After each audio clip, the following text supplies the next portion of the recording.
하나님께 영광의 박수 올려드립니다. 감사합니다. 할렐루야. 행복하십시오. 성령 충만하십시오. 우리 다트 아시죠? 이 가운데 표적을 맞추는 그런 게임입니다. 이 다트 게임에서 세계 1위를 했던 사람에게 한 기자가 질문을 했습니다. 평소에 어떻게 훈련을 하십니까? 훈련이라고 해봤자 다른 거 없습니다. 기본에 충실합니다. 그러면서 요 수평을 이뤄서 던지는 연습, 요거를 하루에 10,000번씩 한대. 요것만 다. 이게 조금이라도 수평이 어그러지거나 그러면 이게 엉뚱한 데 꽂히니까 수평을 맞춰서 요것만 10,000번 이상을 한다고 합니다. 그만큼 던지는 연습이 중요하다는 이야기이겠죠. 우리 앙드레 프레빈이라고 지휘자이면서 독일의 피아노 연주자인 분이 계십니다. 근데 이분이 하는 얘기가 피아노 3일 연습 안 하면 관객이 안다. 3일 동안 피아노 연습을 안 하면 관객이 다 알 정도라고 얘기를 하는 겁니다. 이거는 본인 스스로가 연습을 게을리하고 안 하는 것으로만 그치는 것이 아니라 그 영향력과 피해가 관객에게도 흘러간다는 것입니다. 그래서 내가 훈련을 안 한 것이 다른 사람에게도 영향을 미치게 된다는 것입니다. 저도 이거 무엇인지 충분히 알 수 있습니다. 그게 뭐냐면 저 인간 기도 안 하는구나. 죄송합니다. 저 집사님 기도 안 하는구나. 저 권사님 요즘 기도 안 하는구나. 저 장로님 요즘 기도 안 하는구나. 대번에 느껴집니다. 언어나 행동이나 태도를 보면 알 수가 있어요. 그러면 영락 없어요. 기도 안 합니다. 기도의 자리에 보이지 않습니다. 여러분, 그런 의미에서 내가 기도를 안 하면 그 기도 안 하는 것이 나에게만 머무는 것이 아니라 다른 사람에게도 그 영향력이 어떠한 형식으로든지 나타나게 된다는 것입니다. 어떠한 형식으로든지 기도하지 않는 것이 교회에 영향을 미치게 된다는 것입니다.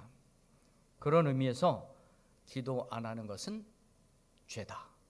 기도 안 하는 것은 죄다. 혹시 기분 나쁘신 분 계신가요? 기도하시면 됩니다.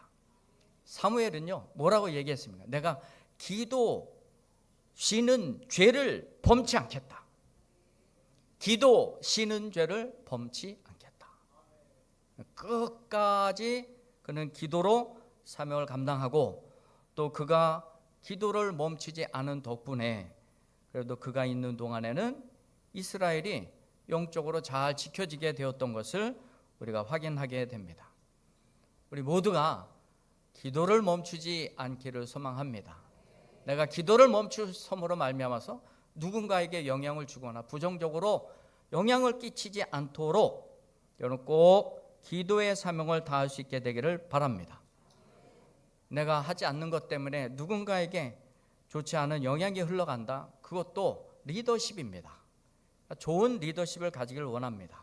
나쁜 리더십이 아니라 좋고 선한 리더십을 갖기를 소망합니다. 에클레시아, 교회라고 하는 뜻입니다. 원래 이 에클레시아의 그 뜻은 이런 거예요. 세상으로부터 부름받은 사람들이 모이는 공동체. 세상으로부터 부름받은 사람들이 모여있는 그 공동체. 누구로부터 부름을 받았냐? 하나님께로부터 부름을 받은 거예요. 하나님께로부터 부름을 받은 거룩한 공동체, 그것이 바로 에클레시아, 교회라고 하는 것입니다. 그리고 우리는 세상으로부터 부름을 받았을 뿐만이 아니라 세상으로 보냄을 받은 자들입니다.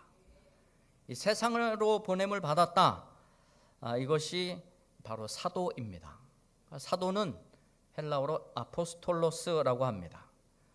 여러분 이 시간 지식의 호강을 누리시길 바랍니다.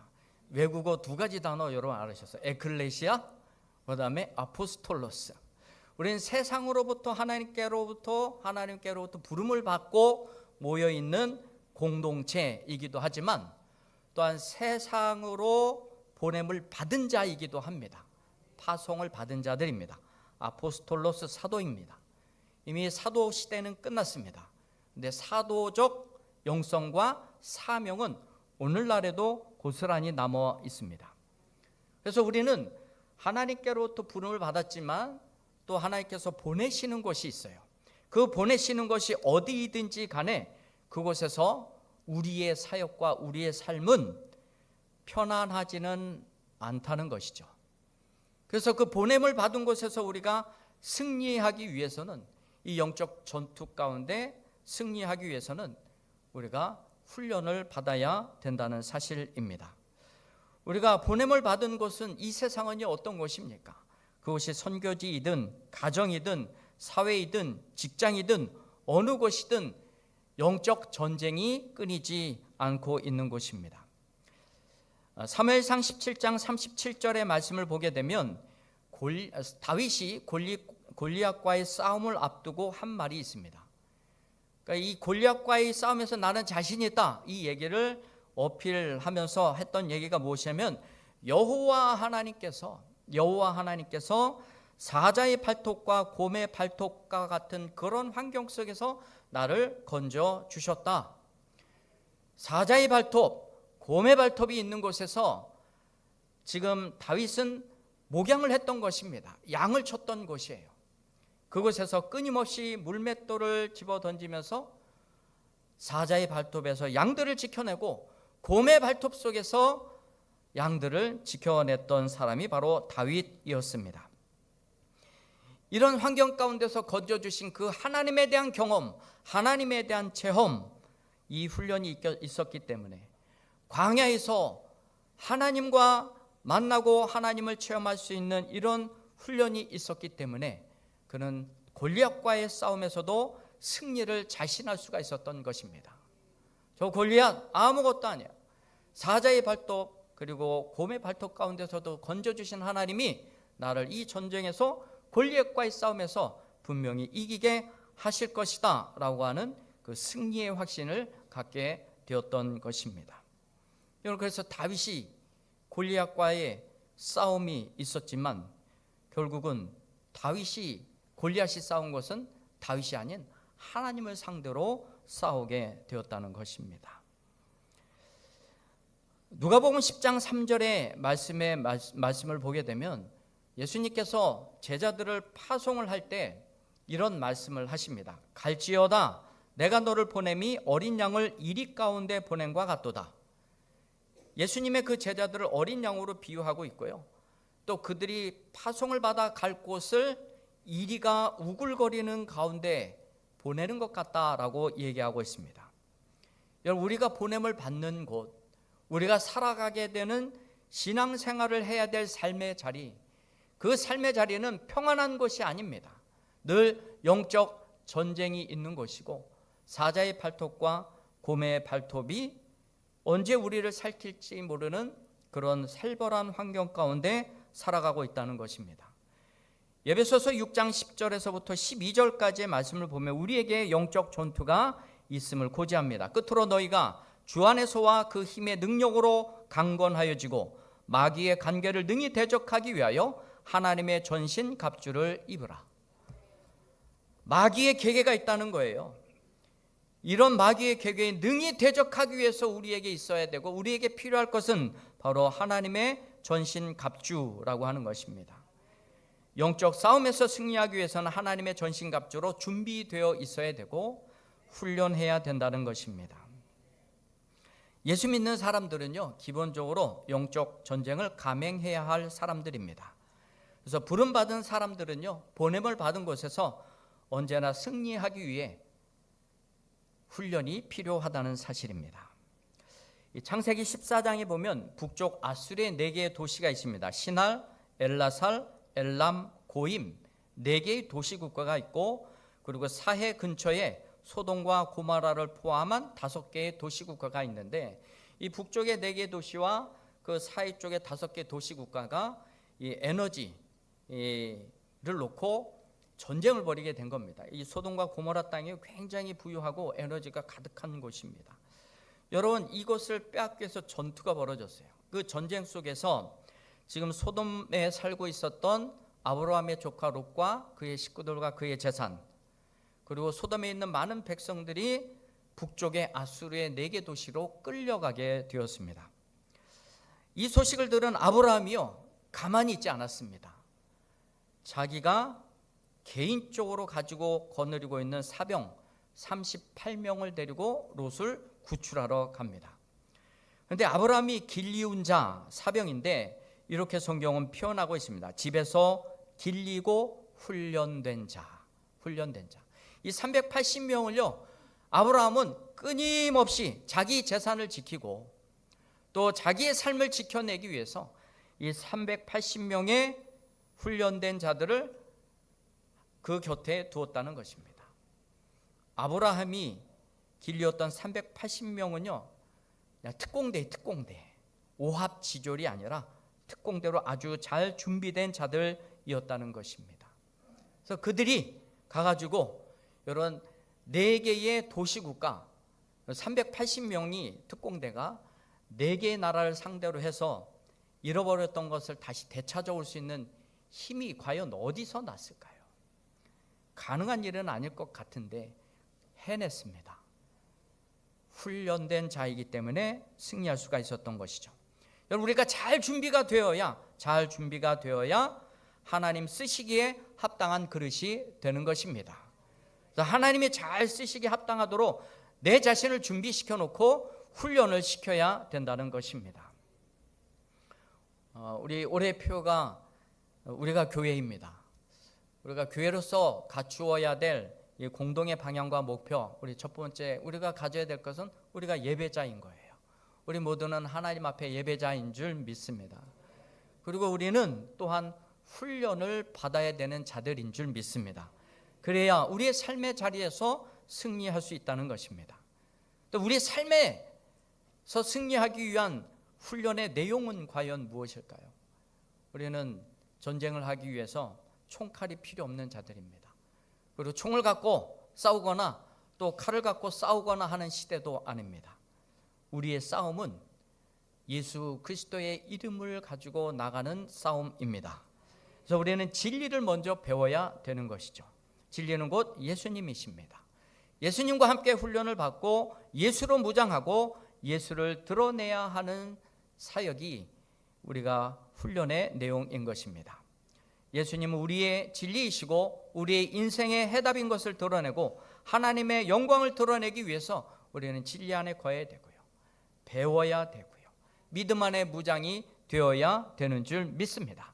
그리고 무엇보다도 구원의 확신을 가지고 있어야 우리가 어떠한 영적 싸움 가운데서도 지지 않고 이기고 승리해낼 수가 있고, 그리고 서두에서 말씀드린 것처럼 무슨 일에든지 우리가 기도로 준비하지 않으면 그 어떤 전쟁에서도 승리할 수가 없음 같이 우리는 모든 일에 기도를 더하여 승리해야 하는 자들인 줄 믿습니다.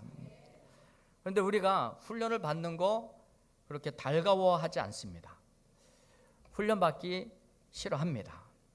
그리고 굳이 예수 믿고 편안하게 신앙생활하면 좋을 텐데 왜 훈련을 받아야 되는가, 이런 질문을 할 수가 있습니다. 우리가 왜 훈련을 받아야 됩니까? 편안하게 신앙생활하면 좋을 텐데. 문제는요, 사탄이가 우리를 편안하게 내버려 두지 않는다는 거예요. 여러분, 사탄이요, 우리에게 하는 일은 늘 우리의 삶을 방해하는 게 목적이에요. 우리가 평안하게 신앙생활 할 수 있도록 내버려 두지 않는다고요. 우리가 편안하게 복음을 증거할 수 있도록 내버려 두지 않는다는 것입니다. 편안하게 복음을 전하도록 내버려 두지 않는다는 것이죠. 어느 방향에서든지 간에 우는 사자와 같이 사탄은 우리에게 늘 끊임없이 전쟁을 걸어오고 하나님의 백성으로서 가질 수 있는 구원과 그 평안을 깨뜨리려고 지금도 수없이 애쓰고 있다는 것입니다. 그리고 이 사탄의 공격 가운데 여러분들이 이리 터지고 저리 터지고 시컷 얻어 터지고 에라 모르겠다, 교회는 무슨 교회냐, 그리고 침상에 신세를 주고 살아가시겠습니까? 아니면 넉넉하게 이기고 능히 이기고 힘있게 이기고 원수들을 발로 밟아 이기고 여러분 승리하시겠습니까? 여러분, 그래서 우리에게 영적 전도가 필요하다는 것입니다. 여러분, 예수님도 가만두지 않았어요. 사탄이 끊임없이 예수님의 정체성을 흔들어 놓고 구원 사명을 감당하지 못하도록 한 게 사탄 마귀입니다. 40일 동안 금식 기도하고 난 이후에 마귀가 예수님 앞에 나타나서 유혹하잖아요. 예수님의 정체성을 흔들어 놓고 십자가를 지지 못하도록 만들어 놓고요. 겟세마네 동산에서도 기도할 때 그 마음을 끊임없이 흔들어 놓잖아요. 십자가를 져야 하는 그 길을 걸어갈 때에 자꾸 두려움 안겨주고, 그러나 예수님은 기도로 이겨내셨잖아요. 땀방울이 핏방울이 되기까지 기도하셨잖아요. 내 뜻대로 마시고 주의 뜻대로 되기를 원하나이다. 이 잔이 옮겨지길 원하지만 하나님의 뜻대로 되기를 원합니다. 이기셨어요. 승리하셨어요. 십자가를 지셨습니다. 우리에게 구원을 주셨어요. 부활하셨습니다. 사탄의 머리를 밟으시고 이기시고 승리하셨습니다. 사탄은 우리가 편안하게 신앙생활 하도록 내버려 두질 않아요. 그래서 자꾸 흔들어 놔요. 사탄은요, 목회를 편안하게 하도록 내버려 두지를 않아요. 끊임없이 흔들어 놓습니다. 사탄은요, 선교를 편안하게 하려고 내버려 두질 않아요. 끊임없이 공격합니다. 여러분, 여기서 우리가 지지 않고 이기기 위해서 필요한 것이 바로 훈련인 것입니다. 우리 훈련할 때 방해 요소가 있어요. 그것이 바로 두려움입니다. 끊임없이 두려움을 줘요. 하나님에 대한 불신을 갖게 합니다.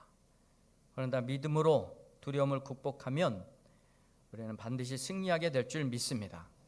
우리가 두려움을 극복하는 방법 중에 하나가 예수님이 늘 나와 함께 하신다. 이때 아멘 하셔야 되는 거예요. 예수님이 늘 우리와 함께 하신다. 할렐루야. 주님 또 그렇게 약속해 주셨어요. 이리 가운데 너희들을 보내는 것 같도다 그러면서 이리 가운데 혼자 그냥 툭 내버려 던져줬을까요? 아닙니다. 내 권능이 너희들과 함께 할 것이다 말씀하고 계십니다. 이리 가운데 우리가 살지만 그 가운데 혼자 있도록 내버려 두시지는 않아요. 예수님께서 약속해 주셨어요. 내가 너희와 함께 하겠다. 그것도 일시적이 아니라 세상 끝날까지 항상 너희와 함께 하겠다. 이렇게 약속해 주셨어요. 마태복음 10장 1절 오늘 읽은 본문 말씀 다음의 말씀에도 보면은 예수께서 그의 12 제자를 부르사 더러운 귀신을 쫓아내며 모든 병과 모든 약한 것을 고치시는 능력을 주시니라. 예수님께로부터 오는 능력을 주고 보냈다는 것이죠. 그래서 예수님의 사역을 대신하게 했던 것입니다. 우리는 우리의 힘으로는 결코 사탄 마귀의 괴계를 이겨낼 수가 없어요. 그러나 예수님의 이름 하나면 우리는 어떠한 사역 가운데서도 승리하게 될 줄 믿습니다. 기드온의 300용사와 미디안 군인 13만 5천 명이 전투를 벌이게 됐습니다. 13만 5천 명의 미디안 군사들의 또 대다수가 낙타를 타고 있었어요. 말하자면 소총 부대하고 탱크 부대하고 지금 맞붙은 거예요. 그것도 숫자적으로 굉장히 열세입니다. 그런데 전투를 벌이게 됐어요. 그러니까 이 전투를 위해서 군사를 소집을 했습니다. 그런데 그때 모인 군사가 이스라엘이 3만 2천 명, 미디안 군인은 13만 5천 명, 5대 1의 싸움이 됐습니다. 한 사람에서 5명을 상대해야 이길까 말까 한 전쟁이었죠. 근데 하나님이요, 하나라도 더 붙여도 시원찮은 마당에 뭐라고 얘기하냐면, 기드온아, 이거 3만 2천 명 너무 많은 것 같은데 좀 깎자. 그래서 10,000명으로 깎았습니다. 하나님이요, 더 깎았어요. 야, 이것도 너무 많은 것 같은데. 그래서 이 물 마시는 것 갖고 시험을 해서 300명만 남겨놓았습니다. 나중에는 450대 1의 싸움이 돼버렸어요. 나 혼자 450명을 꺾어야 이길까 말까 하는 그 싸움이 붙게 된 겁니다. 근데 늘려도 시원찮은 판에 왜 자꾸 줄여나갔을까요? 하나님이요, 이 전쟁은 너희가 싸울 전쟁이 아니고 너희가 싸워서 이길 만한 전쟁이 아니다, 이것을 보여주고 계시는 거예요. 내가 이길 전쟁이고 내가 함께 해야 될 전쟁이다, 이것을 깨닫게 해주시는 거예요. 하나님은요, 우리에게 승리를 주시기 위해서 전적인 하나님의 영역과 주권이라고 하는 것을 가르쳐 주기 위해서 택도 없는 숫자인 300명을 남겨놓은 거예요. 누가 이겼다라고 얘기할 수가 있을까요? 그러니까 하나님이 아니면 할 수 없다라고 하는 것을 고백하게 되겠죠. 이렇게 해서 결국은 하나님이 함께 하심을 통하여 이스라엘이 미디안과의 전쟁에서 승리하게 되었다는 것입니다. 여러분, 300이라고 하는 숫자 때문에 미디안 군사가 두려운가요? 두려워하지 마십시오. 하나님이 우리와 함께 하심을 약속하고 계십니다.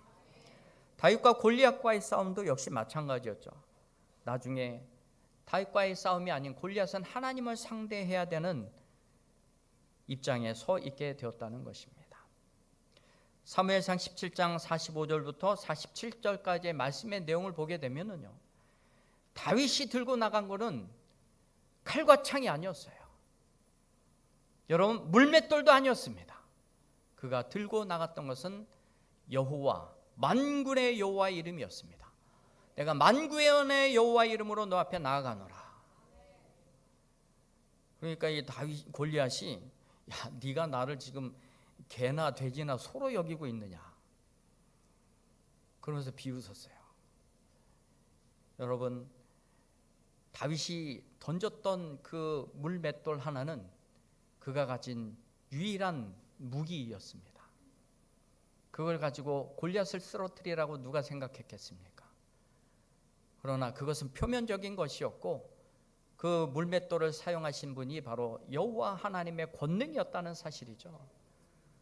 그래서 그 물맷돌을 골리앗의 이마에 탁 박히고 결국은 쓰러뜨릴 수 없을 것 같은 골리앗도 한순간에 넘어뜨리게 되었습니다.